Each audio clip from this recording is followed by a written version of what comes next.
அன்னைக்கு வழக்கம் போல அரண்மனை சபைய கூட்டியிருந்தாங்க. சபை ஆரம்பிக்கிறதுக்கு முன்னாடியே ராஜா கண்ணுக்கு ஒரு சின்ன இரவு தெரியுது.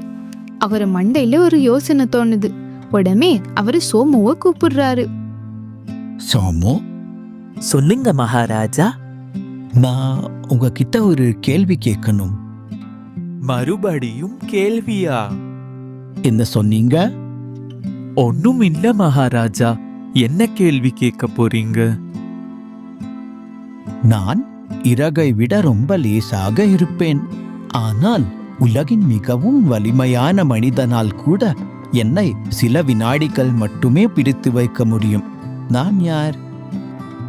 இறகை விட லேசாக இருக்கும், ஆனால் பலசாலியால கூட ரொம்ப நேரம் பிடிக்க முடியாதா? ஆமா. சோமு ஆழ்ந்த யோசனையில முழுகிடுறாரு. அப்போ மகாராஜா இப்படி சொல்றாரு.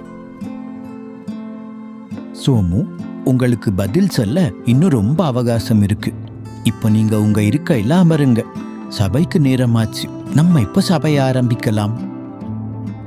சரிங்க மகாராஜா. அன்னைக்கு சபை முடிஞ்சதும் சோமு அவனோட வீட்டுக்கு போய் யோசிக்க ஆரம்பிக்கிறான். என்னவா இருக்கும்? இறகை விட லேசானது, ஆனால் பலசாலியாலும் ரொம்ப நேரம் பிடிக்க முடியாது. என்னது?